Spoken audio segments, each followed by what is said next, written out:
Alright, I recently made a couple changes to my pedal board and just wondering if the way I got it set up now is best for, getting the best tone out of it that I can and the best pedal order and that kind of stuff. So just kind of open to suggestions as to if anybody who sees this would do things differently.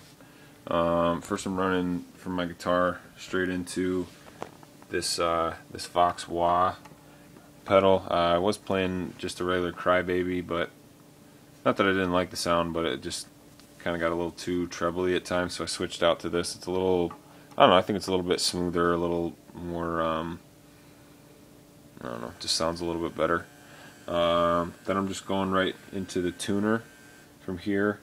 I just got this. I had like an older, or kind of a cheaper Behringer tuner. That I used to have I also used to have an Ernie Ball volume pedal that I just plugged that straight into, but had heard a lot about the volume pedals really sucking your tone, so I decided just to go right through this. I was really only using the volume pedal just for a mute anyways, to take all the signal out of my guitar, so I'm just kind of using this now for obviously for tuning, and then just to mute the signal as well, because I find myself just using my volume now to roll off my overdrive anyway, so just doing that. Then I go into this DoD compressor. It's pretty, I don't know, I think it's pretty good. It's a little bit noisy, but it does a relatively good job, I think. Does what a compressor is supposed to do. Then I go into the LPV1. Again, another, as you can tell from my pedal board in general, it's relatively inexpensive. Everything on here, but especially this. I mean, I think these are only like $40 new.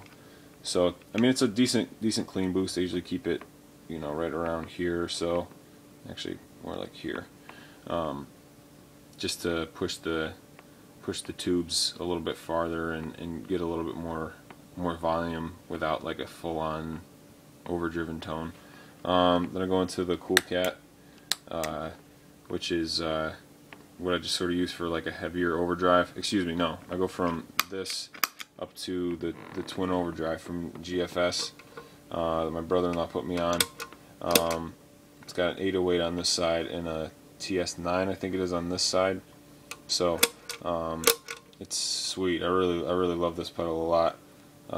Just my main overdrive I took off. I had like a Boss Super overdrive on here too.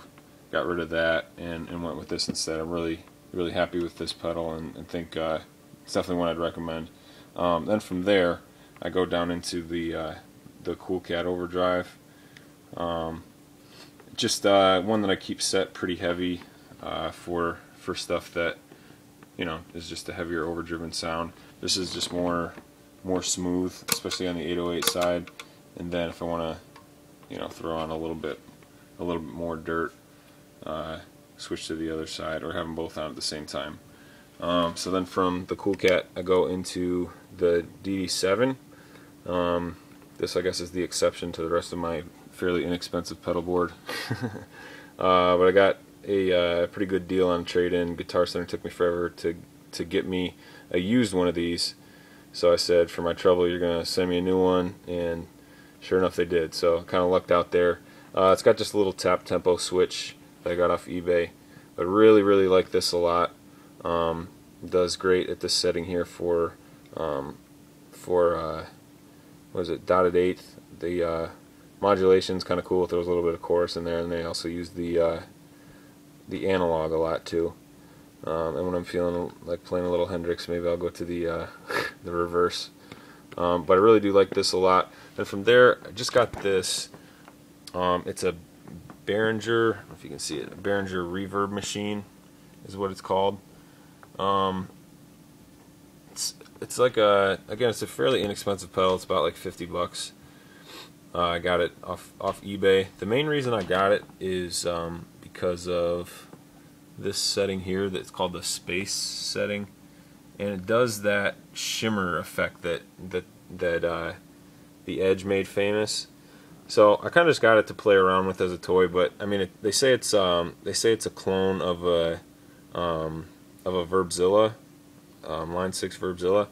So it's got a bunch of other reverb settings. The only thing that kind of stinks about it is it does have like I don't know if volume drop is the right word, but the signal kind of dies when, or not dies, but it gets pretty low when I turn this on. So I usually have this and then the clean boost on if I'm going to use that pedal. But that's kind of how my chain runs. If you guys have any suggestions as to how I can make my signal pop a little better and cut through the mix, that's primarily what I'm looking for. If you would order them any different way or get rid of some other stuff and put some other stuff on, you know, I'm always up for changing it around too. So let me know what you think.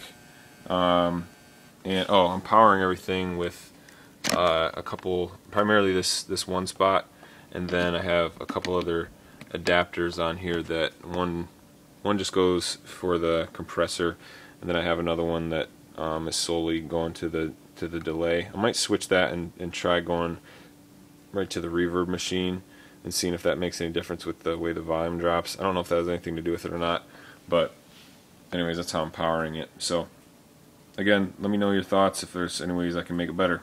Thanks.